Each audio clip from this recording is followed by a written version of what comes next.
Welcome to the channel. This is Marijuana Anonymous. My name's Evo. If you haven't already, make sure to go hit that subscribe button and hit that bell notification as well so you know when I upload new videos. So today I'm going to be showing you how to make an easy clone replica. I've made a 5-gallon bucket version of this before and usually always had a 95% rooting rate with it. So in front of you is everything you're going to need to make this cloner. I will say the tap and die set is not needed, and the 11/64 drill bit will allow you to twist on the sprayer without any issues. Please feel free to pause the video and go over the list, but I will be going over everything in this video. The first thing we're going to need is a storage bin. You can grab one of these from Walmart for about $9. This one's a Sterilite 18-gallon tote. Now for the tools you're going to need. First, it's going to be a measuring tape, a 2-inch hole saw, a utility knife, adjustable pliers, a drill, an 11/64 drill bit, and PVC cutters. The tap and die set is not needed.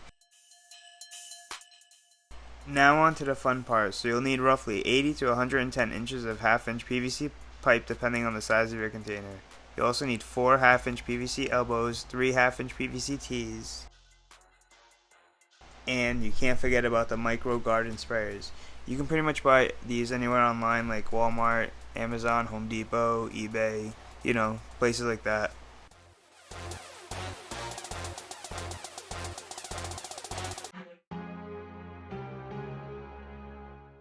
The final parts you'll need is 2-inch net cups, a submersible water pump, and neoprene inserts.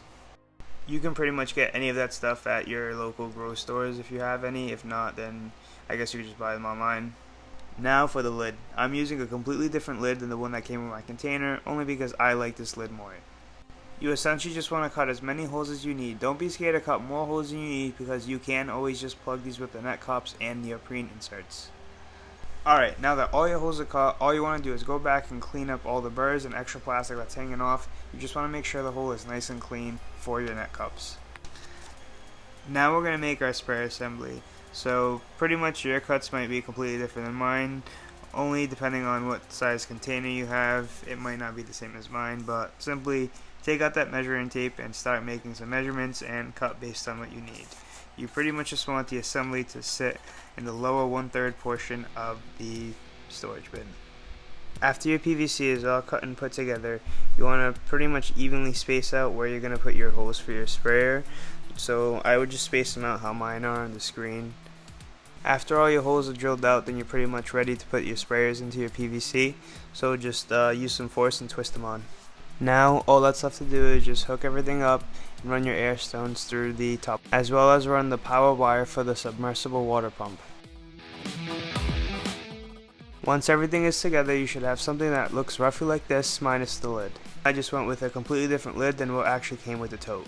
Now all that's left to do is for you to throw in some cuttings in there and see what happens. I usually put in some water that has roughly 250 ppm. I also do put some root enhancers in. I actually ended up putting seedlings in there just because I had no cuttings to put in there. You can do that too, you just don't want to run the water continuously like you would cuttings, but it does work.